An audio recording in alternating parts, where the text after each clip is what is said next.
tous et bienvenue dans cette nouvelle visite virtuelle. Je suis Sixtine et avec MyFuture, vous le savez, notre but c'est de vous faire découvrir le monde professionnel.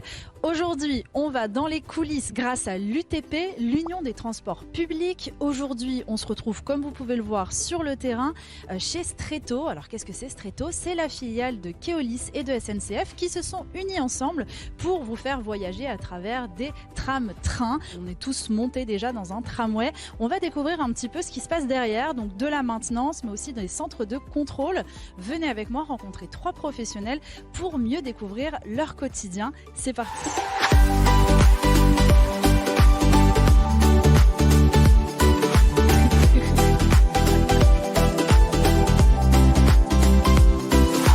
Propose tout de suite de commencer avec Célia. Bonjour Célia, comment tu vas? Bonjour, très bien et toi? Bah écoute, moi ça va super. Donc là on est dans un poste de commandement, donc vous allez voir c'est un petit peu comme dans les films, il y a des écrans derrière. Toi tu es un peu la chef qui va piloter toutes ces personnes qui s'occupent de réguler un peu le trafic des tramways sur ta ligne. Exactement. Okay, donc ici on a des superviseurs qui gèrent au quotidien la sécurité des circulations, ils gèrent la régulation, ils gèrent les incidents, ils gèrent les conducteurs aussi qui conduisent tous les jours, ils gèrent tous les événements, que ce soit des événements qui sont liés au matériel, donc on a des pannes par exemple sur des tram-trains, donc les superviseurs ils gèrent tous ces types d'événements. Tu es chef du poste de commande centralisé, donc ton but à toi ça va être de piloter toutes ces équipes qu'on voit derrière nous.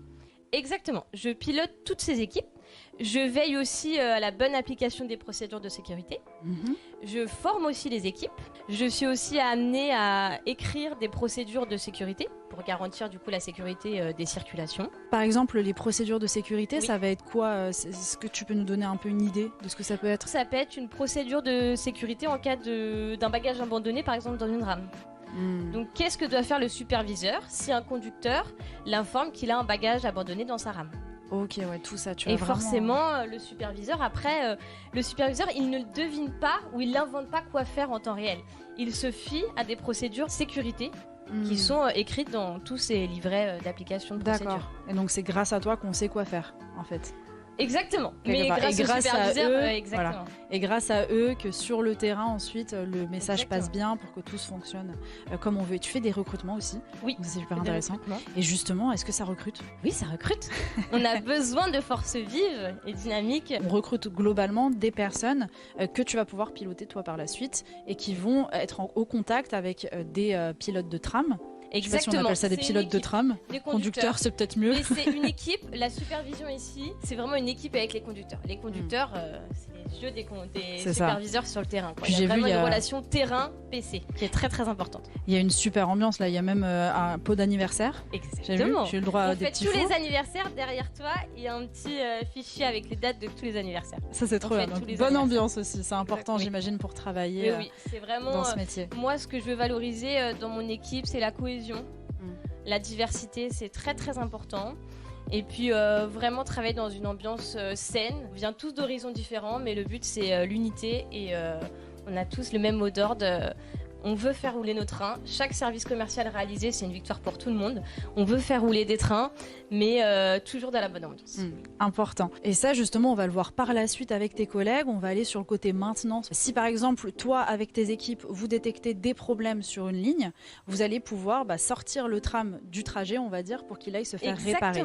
Exactement. Les superviseurs, par exemple, ils peuvent en temps réel faire des signalements qui seront tout de suite transmis à la maintenance. Ok, après, ça, la maintenance peut agir vraiment en temps réel. On est vraiment en relation permanente entre le PCC ici et les équipes de maintenance. Ok, c'est ce que j'ai pu voir parce que j'ai eu la chance d'aller regarder dans la pièce juste à côté. On les voit, ils sont sans arrêt. Ils peuvent appeler les conducteurs.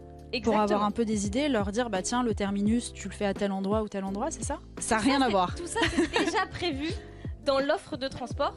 Donc un conducteur en temps réel, il sait qu'il doit prendre un train, par exemple sur la voie numéro 1, à tel terminus pour aller jusqu'au prochain terminus. Ça, le conducteur, il le sait déjà.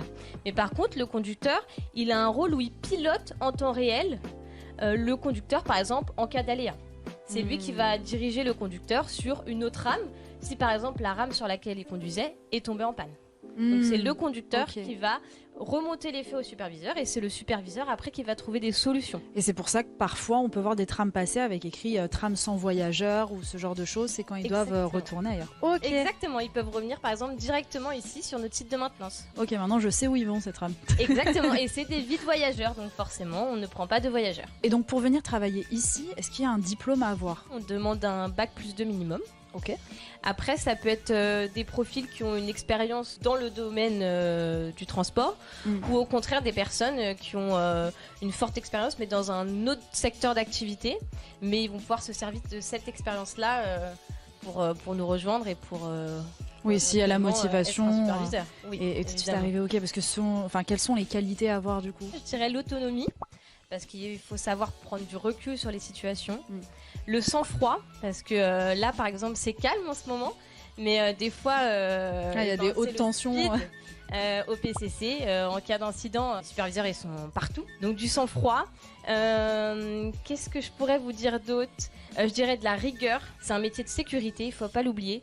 Donc les superviseurs, ils sont vraiment garants de la sécurité des circulations. Donc faut être très rigoureux. Et puis du dynamisme, parce que c'est un métier, comme je l'ai dit, où ça bouge tout le temps. Ça bouge énormément. Et faut être prêt, faut être réactif et faut être prêt à tout moment à gérer une situation. Ok, donc vraiment réactivité plus. Oui. Alors autre chose justement, là on voit les panneaux de contrôle justement, on peut voir toutes les caméras. Est-ce que tu as déjà vu des trucs un peu drôles? J'étais dans mon bureau et de mon bureau, je vois justement les écrans et j'étais en réunion et je remarquais quelqu'un dans une caméra qui dansait. Un petit jeune qui dansait et en fait je pense qu'il se filmait en train de danser. Et donc du coup après je suis sortie et tous les superviseurs étaient rivés sur la caméra. C'était la star en fait. En train de danser, donc c'était très drôle. Et puis après on a d'autres anecdotes, on a plein de situations. L'autre fois par exemple, il y a un de mes superviseurs qui regardait une caméra, il était fixé sur cette caméra.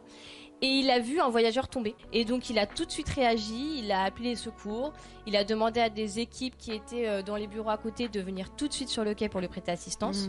Et donc là, on était, même le superviseur était hyper fier de lui parce qu'il s'est bien sûr, il a super bien réagi au bon moment.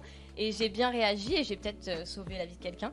Donc c'est vrai que on en voit tous les jours. Le PCC il est ouvert 7 jours sur 7, 24 sur 24. Donc forcément... Franchement, je passerai ma journée à regarder les quais pour voir comment ça fonctionne. Mais très bien. Alors au-delà de ça, on va parler un peu de toi. Qu'est-ce que tu voulais faire quand tu avais 13 ans? Quand j'avais 13 ans, je voulais être avocate. Ok. Pourquoi? Ma maman travaillant dans ce secteur-là. Et puis moi, petite, détestant l'injustice et tout le temps en train de se dire c'est pas juste, pourquoi lui il a pas la même chose que lui. Voilà, c'était un peu ma façon de voir les choses quand j'avais 13 ans. Et puis après, je me suis vite rendu compte que c'était pas dans ce secteur-là avec... j'ai pris un peu de maturité, j'ai découvert d'autres secteurs. Et puis j'étais en parallèle passionnée de la géographie. Donc j'ai fait des études de géographie au final, je suis une géographe de formation. Durant mes études, j'ai découvert par un professeur passionné le monde des transports. Et puis ensuite, j'ai fait un master spécialisé dans les transports de voyageurs et de marchandises. Incroyable. Et puis après, il était l'heure de trouver un boulot. Et donc je me suis dit, pourquoi pas rejoindre le groupe dans lequel je travaille actuellement et rejoindre le monde du secteur du transport des voyageurs. Trop bien, mais en même temps tu parlais du fait d'aimer en fait tout ce qui est entouré le métier d'avocate, mais au final tu aides les gens aussi. Oui, c'est vrai. Donc il y a quand même c'est resté. C'est vrai que j'effectue un métier qui a du sens pour moi. Et ça c'est super important. Pour tous nos voyageurs, pour nos territoires, c'est vraiment un métier qui a du sens. Tu penses que c'est important la passion dans ton métier? Oui. D'aimer les gens? Je viens au travail tout le temps avec le sourire, jamais avec la boule au ventre. C'est important. Tout le temps, chaque jour est différent. Je me dis toujours que je vais pouvoir apporter une aide, que ce soit un collègue, un de mes agents, un voyageur. Et c'est vraiment ça qui fait que mon métier a du sens et qui me passionne. Puis s'il y a des anniversaires tous les jours, c'est sympa, il y a le pot tous les jours. C'est clair, ça aide. C'est pratique. Est-ce que ça t'est déjà arrivé qu'il y ait une panne générale de tout le courant? Donc tu avais, je sais pas, plus de caméra, plus rien à gérer. Comment tu fonctionnes dans ces cas-là? C'est vrai que du coup on se met un peu dans une situation de crise. Dans un premier temps on pense à nos agents parce qu'il faut faciliter aussi leur travail. On pense à nos voyageurs parce que peut-être que c'est un impact sur eux et du coup que les trains ne circulent plus. On pense à nos conducteurs qui sont eux à la tête d'un train. Et du coup, il faut trouver des situations. Alors, pour tout te dire, on a écrit beaucoup de procédures. Et typiquement, la procédure dont tu me parles, elle est écrite. Ok, Donc ça on c'est sait bien. quoi faire quand il y a une panne, par exemple, d'alimentation électrique sur la ligne. On a des procédures écrites pour gérer Ouais, en fait, il faut penser ces à situations tout de crise. pour que Oui. tout ait une solution au moment. Faut Oui. penser un peu à En toutes fait, je les travaille vraiment éventualités. avec tous les secteurs. Je travaille avec le matériel, je travaille avec le système informatique, Mm. je travaille avec le secteur commercial et services Mm. et marketing, information voyageurs. En fait, t'es vraiment le tout et recrut- partout. Voilà, tous les secteurs d'activité en fait. Bah, ça porte bien son nom, un poste de commandement, hein, sans Oui. doute. Ouais, ouais. Est-ce que c'est possible que tu nous dises un petit peu ce que tu peux être amené à faire, les tâches que tu vas avoir dans une journée? Quand j'arrive le matin, je discute avec mes agents du PCC parce que c'est très important de commencer par discuter avec eux. Je prends un peu la température, à savoir comment ça se passe actuellement les circulations. Est-ce que les trains circulent correctement? Est-ce qu'il y a eu des incidents particuliers? En fonction de ce qu'ils me disent, il y a forcément des actions à faire. Si par exemple il y a une panne matérielle qui a des conséquences graves, moi après il faut que je fasse un REX, ce qu'on appelle un retour, avec par exemple le matériel. Donc on fait une réunion de crise pour savoir qu'est-ce qui s'est passé, pourquoi et quel plan d'action on met en place. Pour que pas que ça ne se reproduise. Exactement. Ok. Puis après il y a le déroulé de la journée qui arrive, j'ai des réunions. Chaque journée est vraiment différente. Des fois je peux être aussi amenée à être sur le terrain. Ok, aussi tu peux te déplacer. Oui, D'accord. je peux me déplacer, aller à la rencontre des conducteurs par exemple, parce que c'est vrai que nous au PCC on ne voit pas réellement les conducteurs, ils sont sur le terrain.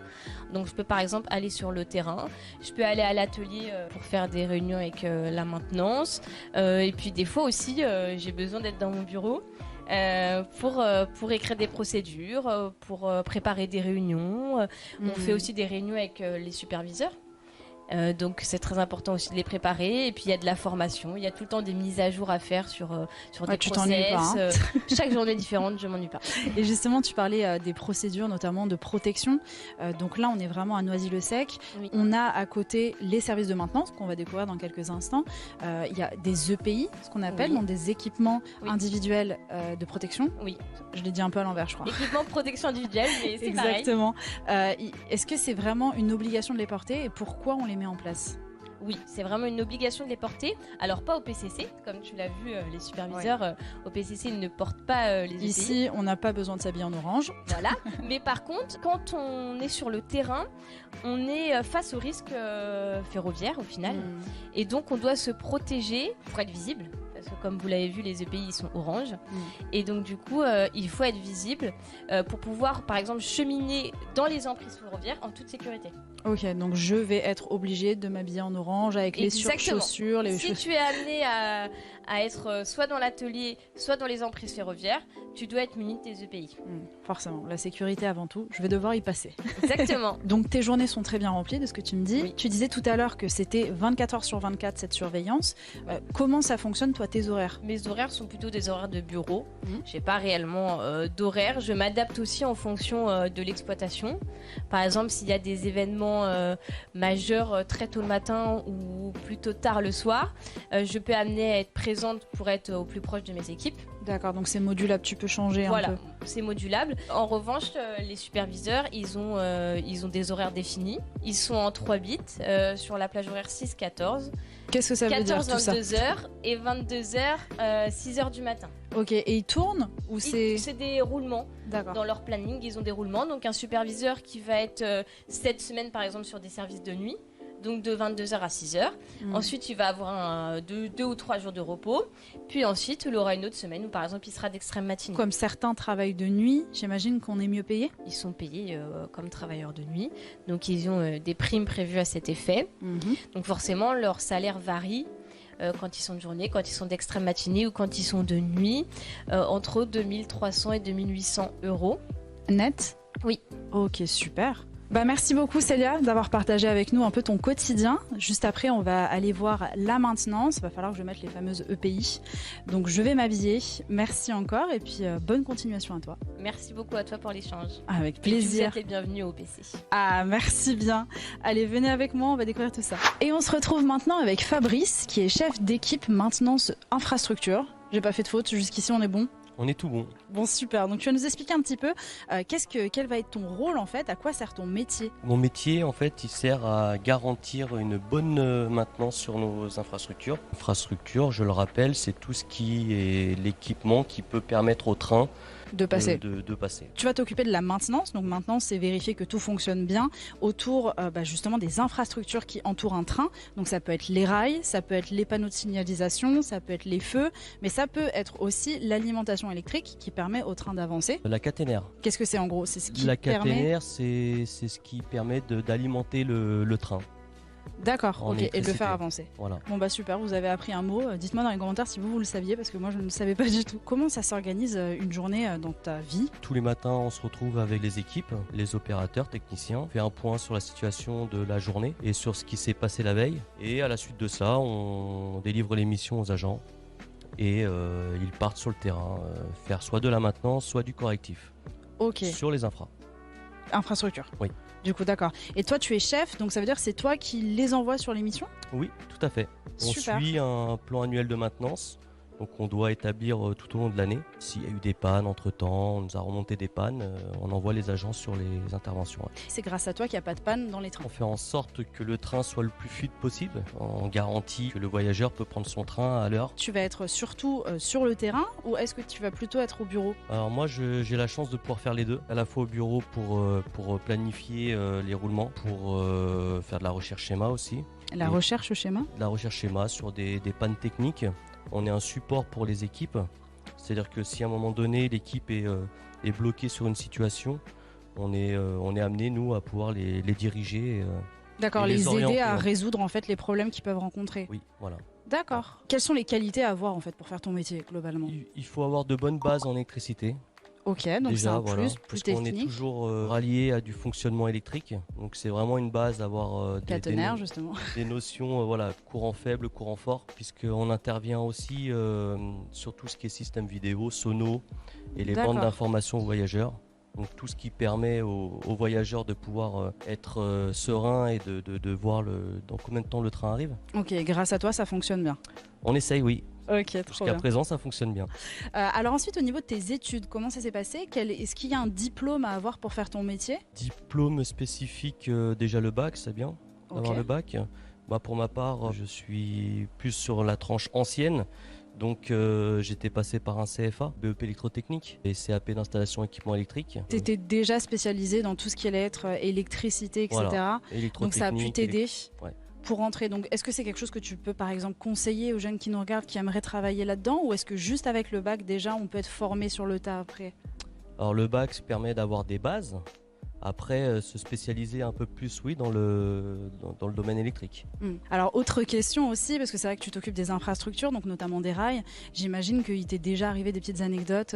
Oui, j'ai souvenir qu'on a eu des émeutes il y a 2 ans. Il y a eu des véhicules qui ont été incendiés en plein milieu de la voie. On a dû faire des astreintes un peu exceptionnelles, parce que ça s'est passé durant des week-ends. Les voitures ont brûlé vraiment sous la caténaire, donc nous on se doit de garantir un bon fonctionnement de cette Oui, parce que caténaire. si l'incendie prend trop, en fait, ça stoppe toute l'électricité. Nous, on a dû intervenir pour, une fois que les pompiers étaient passés, intervenir Pour pour vérifier. vérifier et reprendre des mesures sur la Parce que caténaire. c'est ça, donc impropre aussi de ton métier. Au niveau des horaires, on va en parler, mais donc du coup, tu as aussi de l'astreinte. Donc l'astreinte, c'est d'être toujours disponible au cas où il y a des problèmes. Donc comme là, exceptionnel, où tu as dû te déplacer pendant le week-end. Oui. Est-ce que ça t'arrive souvent de travailler le week-end? Il y a des petites sorties de temps en temps, mais non, c'est pas Et pourquoi on t'appelle? régulier. Quelles peuvent être les autres urgences à part des émeutes? Problème de signalisation, un signal qui ne passe pas au vert.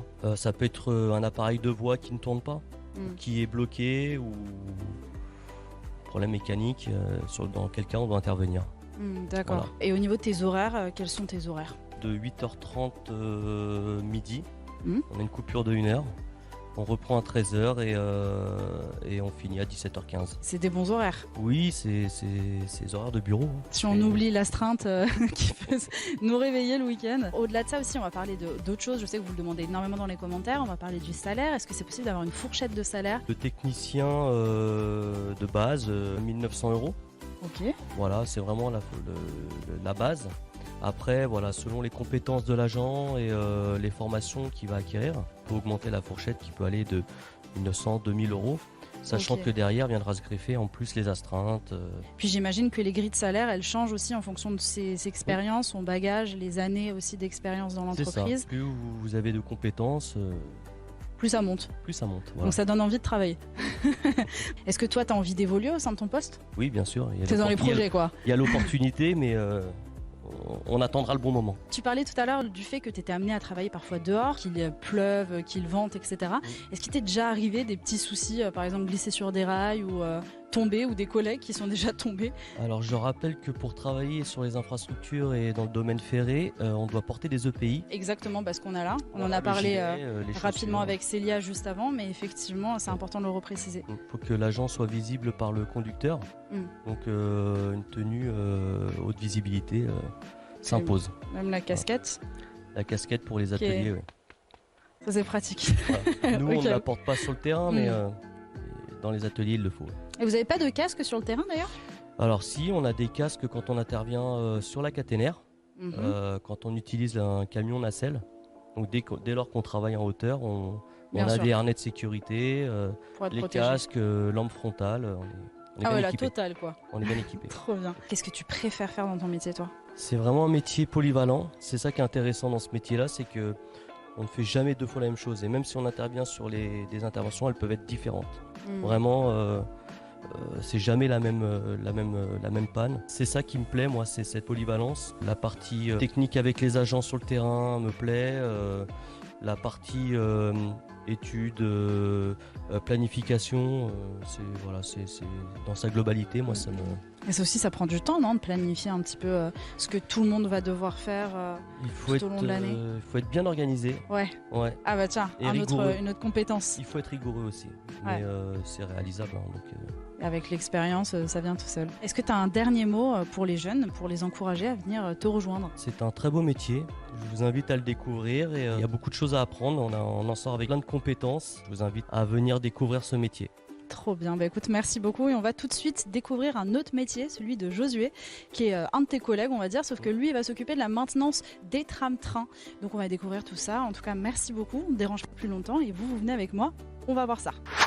Alors nous voilà dans la dernière interview avec Josué, comment tu vas? Écoute, ça va bien et toi? Bah écoute, ça va super, là on est dans un tram, C'est un ça. tram-train, si je dis pas de bêtises, qu'est-ce que c'est? C'est un engin qui peut rouler dans des voies de tram et des voies de train. C'est Ok. au conducteur de choisir. Ah d'accord, donc en fait le conducteur il se lève et puis il dit allez hop, je vais en ville ou je pars plus Eh ben loin. écoute, c'est presque ça, si tu veux, dans nos lignes qu'on exploite. Donc on a fait l'exploitation des lignes T4, T11 et T14. Sur la ligne T4, on a une partie urbaine et une partie train classique. Et c'est le conducteur en effet qui choisit au moment où il est bifurqué sur la partie urbaine d'activer les dispositifs du train qui s'adaptent à cette utilisation. Ok, donc là j'imagine quand même il y a un poste de contrôle qui lui dit où tourner. Oui, enfin c'est un peu plus compliqué que ça. Tu te doutes Ouais. bien, sa journée est déjà tracée à l'avance. En tout cas, lui, en fonction du chemin qu'il emprunte, il va juste faire ses modifications en opérationnel. Et alors pourquoi est-ce qu'on est là? Toi ici on est sur un centre de maintenance. Qu'est-ce que c'est en fait? À quoi ça sert? Ici, on est au centre de maintenance de Noisy-le-Sec, tram-train forcément. À quoi il sert? À faire la maintenance des trains. Des tram-trains qui roulent sur les lignes T4, T11 et T14. Comme une voiture classique, de temps en temps, il faut faire des entretiens. Bah, ici, c'est nous qui nous occupons de ces rames-là. En fait c'est un peu le médecin des trams. C'est ça. Ok. Et toi alors ton poste exactement, l'intitulé, c'est quoi? Moi, je suis responsable maintenant sur le site. Je gère vraiment toute la partie organisationnelle du site, de la planification des opérations de maintenance à la réalisation. Et du coup, responsable aussi des agents de maintenance qui servent à faire les opérations. D'accord, tu gères l'hôpital des trains, On peut dire ça comme ça. globalement. Ok, donc alors tu travailles en équipe, c'est la première chose. Oui. Tu dois un peu dire à chaque personne ce qu'ils doivent faire, c'est ça? C'est planifié en avance, mais oui, c'est ça. On a 3 équipes différentes, polycompétentes, donc elles font un petit peu Polycompétentes, c'est-à-dire qu'ils savent tout faire quoi. presque. Alors peut-être pas la même personne, mais au sein de l'équipe, tu as vraiment tous les corps de métier, et ça va vraiment du remplacement d'une roue jusqu'au remplacement d'un pantographe, de siège, tout ce que tu vois dans le train. Pantographe, C'est qu'est-ce que c'est que ça?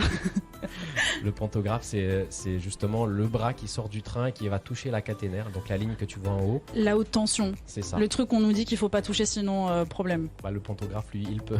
Ouais. Il est prévu pour. Ok. Et oui, c'est ça. En gros, si on récapitule un petit peu, mettons, on est dans un tram et on se rend compte qu'il y a une porte qui ferme plus. Donc le Par conducteur, exemple. lui, va s'en apercevoir. Donc Ouais. il y a pas mal d'informations qui sont remontées au niveau du poste de conduite.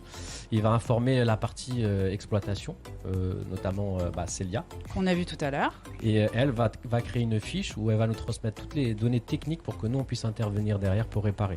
D'accord. Donc Et on ensuite. le fait en avance Ouais. et on prépare les personnes qui vont bien pour le faire. Ok, et donc ça va être toi un petit peu ton rôle de dire ah bah tiens j'ai un tel là qui va pouvoir travailler sur cette mission. Donc le matin par exemple tu vas lui dire tiens va réparer cette porte de tram qui est défectueuse. C'est ça, donc c'est mes équipes qui font ça en effet. Comme vous pouvez le voir tout de suite sur vos écrans, en fait c'est un immense parc à tram, à train-train. Tram-train. Tram-train. Ah, c'est difficile à chaque fois. Et en fait, il y en a plein de stationnés qui attendent d'être soignés quelque part ou au moins à vérifier qu'ils n'aient pas de problème. Alors oui, il y a ça, mais pas que. Il y en a qui sont stationnés et ils sont prêts à partir en ligne aussi en cas de besoin. Donc en fait, c'est un peu la réserve. Si tu veux, c'est comme un carrousel. On a tous fait du carrousel quand on était jeunes. Donc le carrousel est en train de tourner avec toutes les rames qui exploitent les gares. Et si on a une qui a un problème, on la fait sortir et on injecte une autre à la place. Ok. Le but du jeu est de ne pas arrêter le carrousel. C'est ça, c'est de fluidifier le trafic, qu'il n'y ait pas trop de soucis trop longtemps. Exactement. Alors autre chose que j'ai vu ici, c'est que vous nettoyez les rames. C'est comme pour les voitures, il y a vraiment le car wash quelque part Exactement. sur le côté. On a une station de lavage, alors elle est automatisée, on a juste à prévenir en avance qu'on arrive, enfin le conducteur qu'il arrive. Elle va se déclencher toute seule au passage du tram et on a aussi des équipes après qui font le ménage à l'intérieur. Vous pouvez pas voir, mais il y a un très beau train qui est en train de se faire laver là. Il est tout beau, tout propre. Est-ce que tu peux me donner un petit peu une journée type? Qu'est-ce que tu fais? À quelle heure tu arrives? Quelles sont les tâches que tu as à faire dans la journée? Alors moi j'arrive un peu tôt puisque le but du jeu, comme ici on travaille de nuit et de jour, c'est que je fasse le point sur ce qui a été réalisé dans la séance de travail précédente. L'objectif est de faire la continuité des tâches qui n'ont pas pu être terminées dans la journée ou éventuellement de celles où on a rencontré un souci. On est dans une rame qui va partir là ou... Non, pas du tout. Il y Qu'est-ce a que ça mon veut dire, collègue ça qui fait des opérations de maintenance juste derrière, donc Ok. il est en train d'essayer les dispositifs de sécurité au niveau de la rame. On est au cœur du terrain quoi. C'est ça. Et à tout moment, ça ne partira pas, mais lui, il a des résultats en direct, s'il y a des choses à corriger ou pas. Ok, parce qu'à tout moment on se retrouve au terminus. On est au En partant terminus. Oui c'est vrai, c'est pas faux. Donc oui, alors je t'ai coupé, tu disais. Et donc une fois que j'ai fait le point sur tout ce qui a été réalisé et ce qui reste à faire, donc c'est là qu'on organise la journée de travail. Déjà avec ce qui est prévu pour cette journée-là, on ajuste en fonction des aléas. En fait, on se rend pas compte, mais il y a énormément d'aléas dans notre métier. Donc les agents de maintenance arrivent, on distribue le boulot qu'il y a à faire. L'état d'avancement, il nous est remonté automatiquement en live. Donc ils ont des outils informatiques qui vont remplir tout le long de leur journée. Et justement, ça va nous permettre de commencer à anticiper les prochains trains qui partiront en ligne pour couvrir le plan de transport. Et tout ça, c'est fait avec de l'aide des outils informatisés, que ce soit pour la gestion de la maintenance, les traçabilités des opérations qui sont réalisées au niveau des rames, tout ça. Ok. Et donc dans ton métier, t'es amené à faire beaucoup de terrain ou est-ce qu'au contraire t'es plutôt derrière un ordinateur à vérifier tout ça? Les deux. Les deux? Ouais. On se rend pas compte, mais pour que tout marche bien, il faut que dans les coulisses, forcément, ça a été bien organisé. C'est ce que j'essaie de faire au mieux. Des fois, il se peut aussi que je vienne sur le terrain, justement constater, voir si tout ce qu'on fait en coulisses se produit vraiment de cette façon-là dans le terrain, pour s'ajuster. S'il y a des choses qui Ok. marchent bien, c'est pour faire mieux la fois suivante. Et justement, est-ce qu'un jour il y a une énorme boulette qui a été faite par quelqu'un de ton équipe ou toi, je sais pas? Oui, il y en a. Faut savoir qu'il y en a. Alors, je vais pas dire tous les jours, il y en a assez régulièrement. Ce qu'on a mis en place, c'est que justement, il y a une équipe avant que les trains soient engagés en ligne qui va passer faire un certain nombre de contrôles pour être sûr que niveau sécurité, on n'ait rien oublié avant que les rames roulent en ligne. Est-ce qu'il y a une trame qui est partie alors qu'elle était encore défectueuse, par exemple? Partie défectueuse, non. Par contre, qu'on est autorisé à partir, mais qu'en réalité, il restait une trappe ouverte, une trappe sur le côté pour intervenir, oui, c'est arrivé. Ok. Puisque des fois, dans la précipitation, l'agent veut aller vite et peut oublier. Mais comme je te disais, c'est à chaque fois repéré avant de partir. Et c'est l'objectif, justement. Ok. Est-ce qu'il y a la panne la plus insolite que tu aies pu voir sur un tram-train? C'était quoi? Des fois, ça peut être les voyageurs en fait, qui peuvent casser des sièges à l'intérieur. Donc, il faut les réparer avant que ça parte. On s'en est pas spécialement aperçu avant. Ça peut être des portes d'accès qui sont déréglées. Et sinon, les pannes insolites qui peut y arriver, c'est que les portes d'accès pour les cabines conducteurs, comme on peut voir derrière chez moi, avec le temps et l'utilisation, vont commencer à se désaxer et elles ne se ferment plus ou ne s'ouvrent plus. Donc on doit intervenir un peu en urgence pour laisser le conducteur entrer ou des fois Oui. même sortir. Il peut être coincé à Donc il l'intérieur. peut être bloqué dedans. C'est arrivé. Longtemps, Non, 10 jours quoi. On essaye va. d'être assez rapide. Alors si c'est ici sur place, c'est nous qui intervenons. Si c'est en ligne, on a aussi Une équipe qui se déplace? Une équipe mobile justement qui se déplace sur les gares Ok. si besoin pour dépanner. Mais rapidement dans la journée, on dépanne. Ok, trop cool. Bon, après, tu nous as dit que tu étais responsable. Donc, est-ce que c'est un poste à responsabilité? Est-ce que c'est stressant? Alors c'est un poste à responsabilité, forcément je te vends la partie du métier qui est plutôt cool. Quasiment toute la gestion du technicentre est sur mes épaules, donc forcément c'est de la responsabilité. Et des fois quand des choses ne marchent pas, on est ceux en ligne de mire directement pour essayer de les améliorer. Alors oui, c'est du stress. Avec le temps aussi, on apprend à gérer son stress, à gérer ses priorités, et j'essaie de le faire du mieux que je peux. Donc ça, c'est trop cool. Et du coup, c'est un métier qui recrute? C'est un métier qui recrute, alors pas pour mon poste directement, mais je cherche pas mal d'agents de maintenance actuellement pour faire tout type d'opération de contrôle sur un train. En gros, tu cherches à recruter des personnes qui vont rejoindre tes équipes, qui vont travailler avec toi.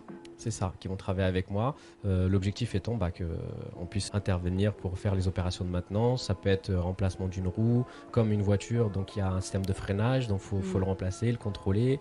Il faut vérifier l'état des assises pour les voyageurs. Pour ça, tu t'assois sur chaque...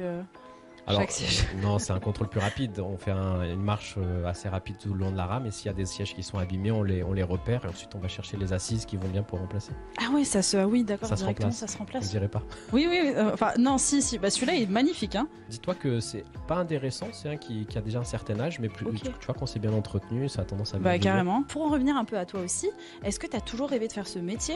Non, pas du tout. En fait, quand j'étais plus jeune, je voulais travailler dans le domaine de la musique. Ça n'a rien à voir.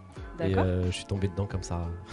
Ça t'est arrivé J'ai commencé à faire des études dans le domaine de la maintenance, et puis petit à petit j'ai pris goût. Et si tu veux tout savoir, ça fait à peu près 9 ans que je fais partie de la SNCF. Ok, bien. Et 6 ans sur site ici. Tes missions, elles te plaisent toujours autant? Dis-toi qu'en 6 ans, j'apprends toujours des choses au quotidien. Ça, c'est important, parce que c'est vraiment quelque chose qui peut être super important dans les métiers, d'avoir de la diversité justement. T'as des mises à niveau du coup, j'imagine? On vient de changer de filiale d'exploitation, donc c'est très tôt. Nos logiciels ont changé, nos façons de travailler évoluent, donc forcément c'est de l'adaptation au quotidien. Tout réapprendre en fait. Quasiment. Ouais, presque. Ce sont les bases. Mon Dieu. Et du coup, la musique, ça reste un loisir? La musique, ça reste toujours un loisir, même à côté perso. Ceux qui me connaissent justement savent que je collectionne un peu les enceintes, qualité de son, etc. Mais c'est plus mon métier principal. Et qu'est-ce que tu voudrais dire justement à un jeune qui nous regarde et qui aimerait, pourquoi pas, rejoindre l'aventure ici? À premier abord, c'est peut-être pas un métier qu'on fait par passion. Par contre, la bonne ambiance, les opérations de maintenance qu'on réalise font qu'on prend goût à force de les réaliser. Il y a une très belle entente aussi entre les personnes qui travaillent chez nous. On est beaucoup dans l'accompagnement, donc je pense qu'on prend plaisir à force de travailler chez nous. Bon, il y a une bonne ambiance, là tu m'as eu juste avec la bonne ambiance déjà, ça donne bien envie. Ok, trop bien. Et alors là on va revenir sur l'aspect plus technique peut-être de ton métier. Est-ce que c'est possible que juste à entendre le bruit d'un tram-train, tu puisses détecter une panne? Eh bien figure-toi que ça peut arriver. On a beaucoup de dépannage et diagnostic qui se fait de façon informatisée, mais des fois juste en écoutant un tram passer sur une voie, tu vas savoir s'il y a des défauts au niveau des roues, au niveau des moteurs, réducteurs, étriers de frein.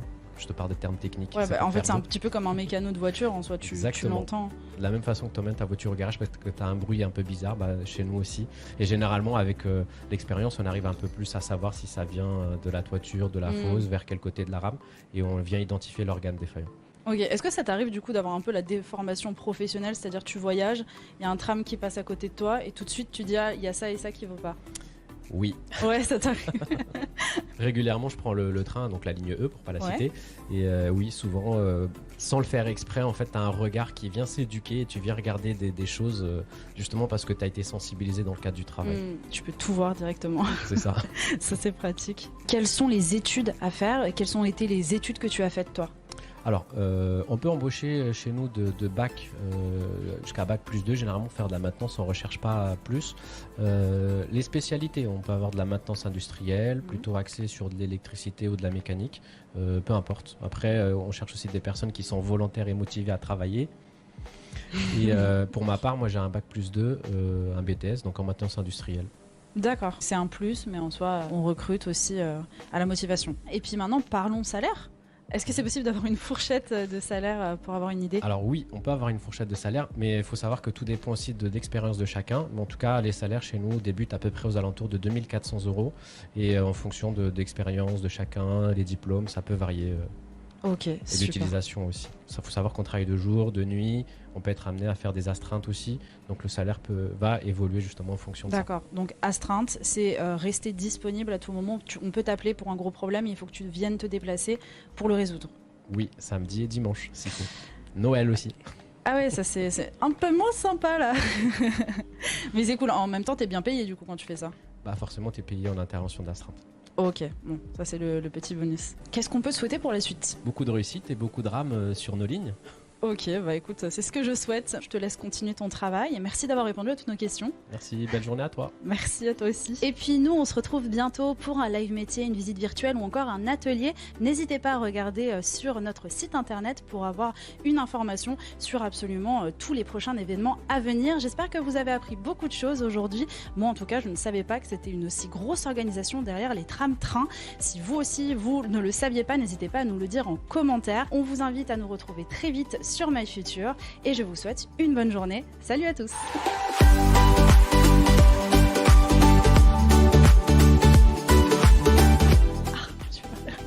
Et donc pour en y... Tu as coupé pas mal de temps. N'hésitez pas à donner... pardon, je refais. C'est la fin de la... fin de tournage. Bonjour à tous, à tes souhaits. Tes souhaits. Et nous maintenant... voilà. Moi, Il y a un c'est ça côté... Oui, pardon. Non, c'est moi qui... On va y aller. Tu peux te tromper, tu sais, on fait des coupes. Ouais, c'est vrai. C'est génial. Ah. Regarde, Tu es tourne-toi très vers la détendu, caméra. quoi. Ah voilà. Tiens, il va me voler mon travail. Mais c'était qui? Ah, D'ailleurs, petite sonnerie. après ça, montage. C'était Loli. Pardon. Ouais, il y a un oiseau qui s'éclate là. C'est bon? Tu me regardes? Tu me regardes plus? On se regarde plus. Ouais. Bah, j'ai oublié. À tram-train. Tout à fait. Je sais pas dans mon cerveau, je veux. Abonnez-vous. Des likes. On partage, on n'oublie pas la MIFA.